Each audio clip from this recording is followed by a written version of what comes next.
I see what you did there.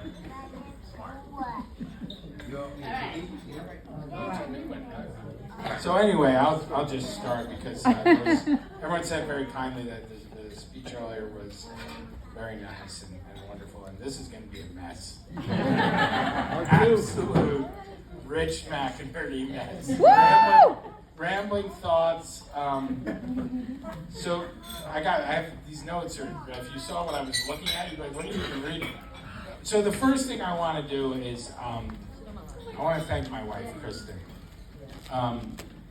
She has been my rock the last 2 weeks and just somehow got me across this bridge that we've been going across. Patty thinks it's funny. No, but the reason I did that was also to look good, like a good husband, but also I'm going to tell a story about my dad. The first time I brought Kristen to Lynbrook. So he picked us up at the Lynbrook train station.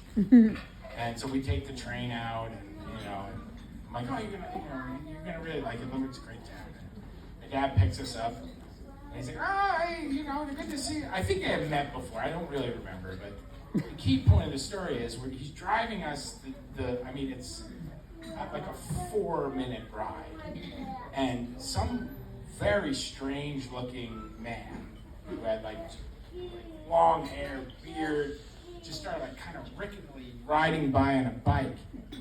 And my dad turns and goes, "John, if I never met your mother, that's probably what I would have looked like." Chris is like, "Oh." I'm like, "Dad, I haven't sealed this deal yet." All right, that's one. I think we're 1 for 1. All right, hold on. Okay, this is a good one. So, speeches. When I hit what are you doing? So, my heroes in my 20s, I went to start seeing a lot of live music, right? And I loved Eddie Vedder, and I loved Bono, and I loved Bruce Springsteen. And, I'm listening to these guys sing, and they had a lot of great songs about their moms, but they all had dad issues. I would get these songs, I'd be like, "Yikes, I don't know how to identify with that." And I realized the problem was, I had seen my dad captivate a crowd in the same way that these lead singers of these outrageous bands did. And the two speeches are, "Oh, hello.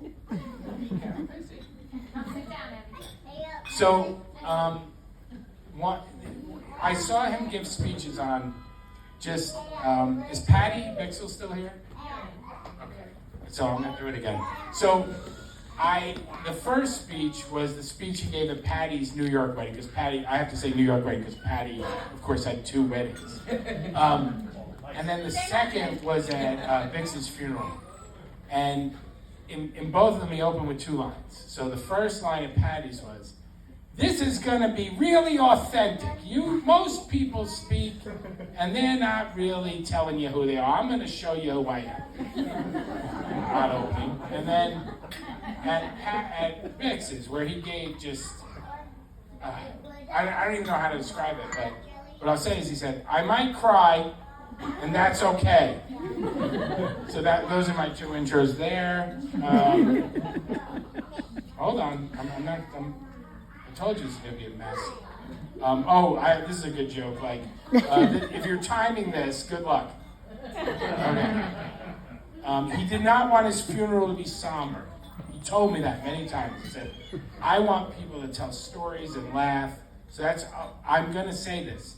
After I'm done rambling, I want anyone who has anything they want to say, please come up.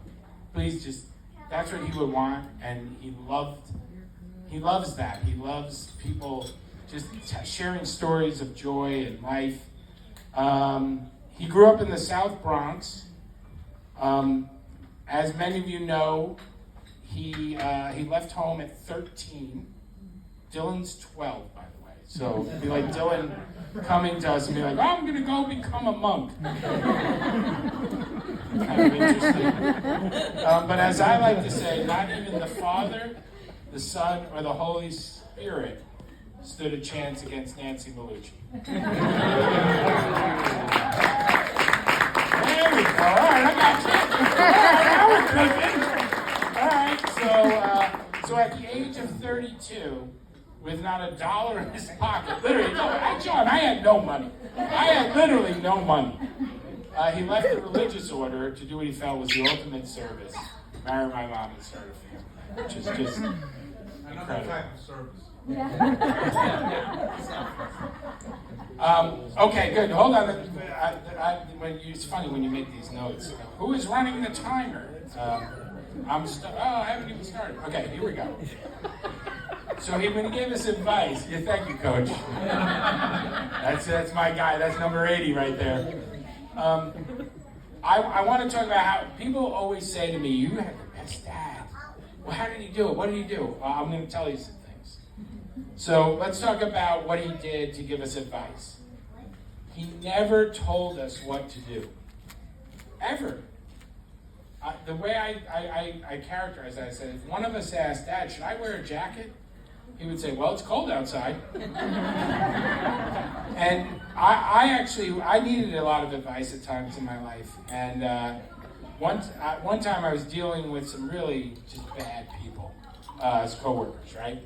And he got tired of me, going over, and he didn't want to tell me what to do, but then he did.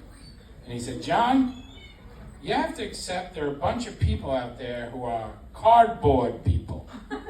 They don't think about you or anyone but themselves. They just go through their day blowing around in the wind. Just don't be a cardboard person and you'll be fine." Didn't solve any of my problems, but it's pretty good advice. How you doing now? Uniqueness. Oh, this is great because I just did this on a job interview. I got the job, by the way.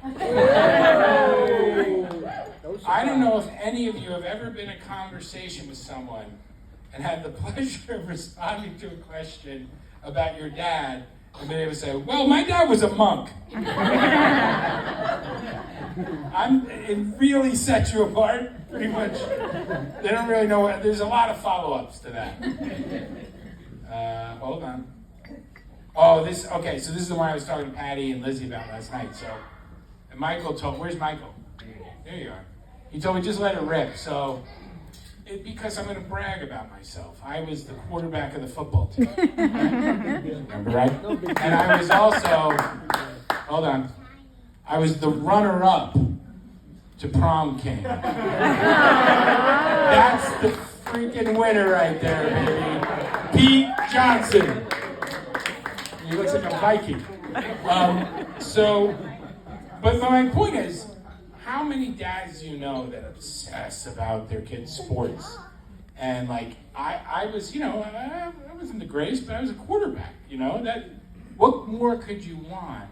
And not once did I feel differently from Patty and Amory and Lizzie.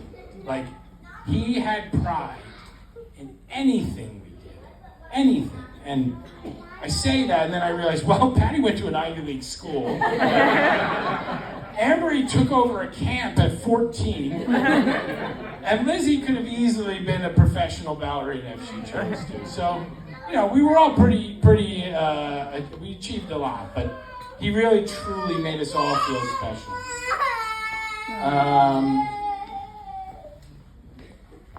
Bill will like this one. So, what did he tell us about work? Right? Because work is a lot of what we do. And he would say, how much money did you make to provide for your real life so that you could lift the load?